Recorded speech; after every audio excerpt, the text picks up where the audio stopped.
Hello, welcome to the Wisdom for Life podcast. David Baker, your host. We're glad that you're here. Have a good thought for you this morning. I think that will help you and encourage you. And it's something in which we all will have to deal, and that is pain. Pain. There's a lot that God has and wants and teaches for pain. Pain's a weird thing. You have physical pain. We understand you get hurt. Something breaks, tears, skin, bone, muscle. It hurts. It's pain. But then there's emotional pain. The emotional pain that hits us. You hear something, you see something, and it's like, wow, I hurt. Literally, I hurt physically on the inside, but nothing punched or cut me. That emotional pain. And it's real and many times even harder. Physical pain, we know a lot of what to do with that, whether I need to go to the doctor, go to chiropractor, or take some aspirin or Advil. But what about the emotional pain? How do you heal and help and fix the emotional pain? By the way, don't run from pain all the time. With pain, with every pain, physical and emotional, you need to stop and ask God, okay, God, what are you doing? Why are you doing this? What's the purpose for this pain? Sometimes God uses pain to build us, to teach us. Imagine a weightlifter, anytime he had pain, he stops. Nope, two reps, that's enough. It started to hurt. Yeah, that's the way it's going to build. It rips those muscle fibers so it can build back stronger. And so God will allow us to go through some things to build us back stronger. God will use that. Sometimes God will allow pain to bring us back to him. Psalm 119:67, before I was afflicted, I went astray, but now have I kept thy word. Psalm 119:71, it is good for me that I've been afflicted, that I might learn thy statutes. It's good for me to be afflicted. So there are things that God will use in our life with pain and affliction to be able to help us. One of the hardest things to admit is that much of the pain we face in our life is because of what we did. Because of what we did. Physically, we can say that. Yeah, I was using the knife the wrong way. Yeah, I was busted my knuckles on the engine. I should have done it this way instead of having my knuckles there. And physically, when we do something stupid, we can take the fault for that. But yet, when it's emotional, so many times we don't. And we look to other people and we blame it on them, which is very hard then to heal from it because now they control it. Now they cause the pain. They control whether I get help or not from it. And you don't want to be that way or you will be a victim. To understand that God wants to help you with pain, let me give you a few things to heal or to cure from that or reason why God allows you to do that. The first one is to get to know Jesus more. To get to know Jesus more. Philippians 3:10, that I may know him and the power of his resurrection and the fellowship of his suffering, being made conformable unto his death. God will allow pain and hurt, the fellowship of his suffering. When people have gone through the same type pain, they have a fellowship that nobody else has. You have women that have gone through childbearing. Men can't understand that. We have no fellowship of that because we've not been through that. I can meet somebody that's airborne. They were in the military, went through Benning Jump School, and we automatically have a fellowship because we went through the pain of the training of that place the same. We know what that's like.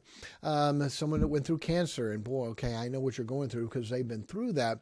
The fellowship of his suffering, when we allow ourselves to go through this suffering and then get close to Jesus, there's a fellowship that comes with that. And God wants to use that hurt to get closer to God. God will use that to bring us closer to him if we will let him. Okay. So let me help you a way to fix after we have that emotional pain. To fix that. There's sometimes we can go to God and ask God to take it away, and God will. But many times God has a plan and a purpose for it. Matthew 11:28-30 is one of my favorite scriptures. Come unto me, all you that labor and are heavy laden. You got a burden. You got a heartache. You got a weight. You got pain. He said, and I'll give you rest. Wow. Take my yoke upon you and learn of me, for I am meek and lowly in heart, and you shall find rest unto your souls. Ooh, wow. Rest from my emotional state, my emotional turmoil I'm in. Rest from my soul. That's amazing. Sometimes we can go to sleep and get up and our soul is still burdened. We're not rested in our soul. How do we do that? Take my yoke upon you and learn of me. Wait, a yoke is another burden. I already have a burden. I don't need your burden. I already have a burden. Take my yoke upon you and learn of me. For I am meek and lowly in heart, and you shall find rest unto your souls. Wow, take his yoke. What is that? His yoke He's seeing people saved. Jesus came to seek and to save that which was lost. He went to prepare a place for us. He wants to bring us there with him. He died for them. He gave us a great commission to go preach the gospel to every creature. That's his burden. He died for them. He wants them saved. Take his yoke. Guess what? It's light. For my yoke is easy and my burden is light. Here's what you do. Your problem, most of the time you can't change it, or you would. So what you do is go to God. All right, God, give me your yoke. You go out and witness. Tell people how to go to heaven. Tell them about Jesus. And when you do, guess what you'll find out? Wow, his yoke is so easy. It's so light. I don't even feel mine. I don't even feel mine. What a great thing to be able to do. I mentioned earlier, sometimes you can go to God and ask God to take him away. Paul had all faith. Paul raised people from the dead, healed people. But 3 times he went to God and asked God to take away his thorn in the flesh. And God said, no. He said, why? I gave this to you lest you be exalted above measure. Paul had amazing gifts, abundance of revelations. There was given to him a thorn in the flesh. To keep him humble, to make sure he didn't get proud, God gave him a thorn in the flesh. But he said, I'm going to give you grace to handle this. My grace is sufficient. Here's a burden. 3 times asked him to take it away. God didn't. He said, I gave this to you to keep you humble, to keep you from being exalted above measure. But with this problem, I'm going to give you grace. It's going to carry you. It's going to help you. My grace is sufficient. So Paul said, I'll glory in my infirmities now. What? He's going to glory in his pain? Wow. That the power of Christ may rest upon him. That the power of Christ may rest upon him. If you can understand the burden, the pain that you're going through, and God doesn't take it away, he gave it to you for a purpose and a reason, glory in it, so the power of Christ may rest upon you. There's a reason for that. And then Jesus, man, he's our example. He went through more pain than anyone. The excruciating pain of the crucifixion. Excruciating pain came from that word, crucifixion. And it was tough.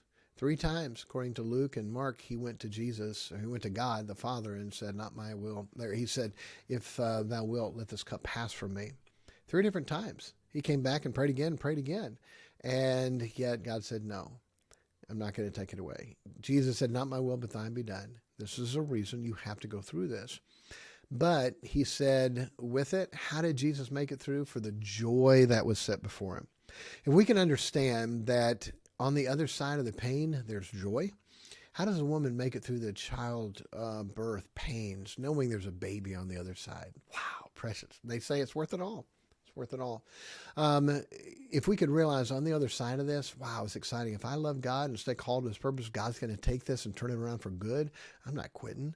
I can't wait to see what God's going to do and how God's going to turn this around. Realize God has a purpose and a plan in the pain. And the last thing, I love this passage because there's so much comfort in it. Here it says, the ending part of verse 3, the God of all comfort. Okay, so God is the God of all comfort, Father of mercies, who, verse 4, who comforteth us in all our tribulation, that we may be able to comfort them which are in any trouble by the comfort wherewith we ourselves are comforted of God. There's a lot of comfort in that verse.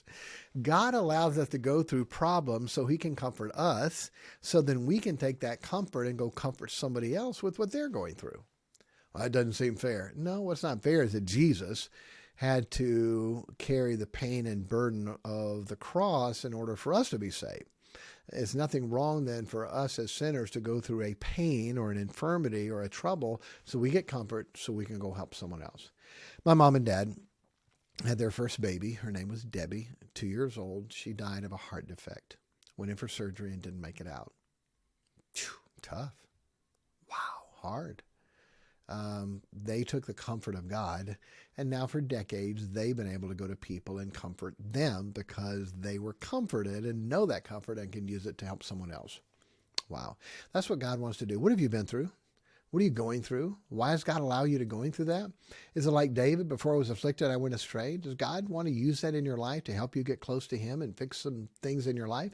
Does God want you to get close to him to know the fellowship of his suffering? Anytime I would ever complain about any bad thing that I went through, it would eventually end at Jesus and go, wow, I'm complaining about this size 2 problem. Jesus, the same thing. He had size 10. You ever been betrayed? Jesus more. You ever been hurt by people you loved? Jesus more. Okay? Whatever you've gone through, Jesus has gone through more of it. The fellowship of his suffering, to use it to get closer to God, to pick up his yoke. and go help somebody else. And amazing how God then can pick yours up. To be able to go to God and ask him to take it away, and he says, no, but I'm going to give you grace. I'm going to give you grace. Glory in your infirmities so the power of Christ can rest upon you, and realize the joy that is set before you like Jesus did. There's a purpose and a reason for all of this taking place, and accept God's comfort so you then can comfort other people. Okay, there's a lot there. Wanted to make it short, but I hope that you will take the time to spend some time in those scriptures and think and meditate on the pain that you are going through and the pain that you have, and realize there's a purpose, there's a plan, there's a reason for it, and God wants to use it in your life. All right. Hey, God bless you and have a great week.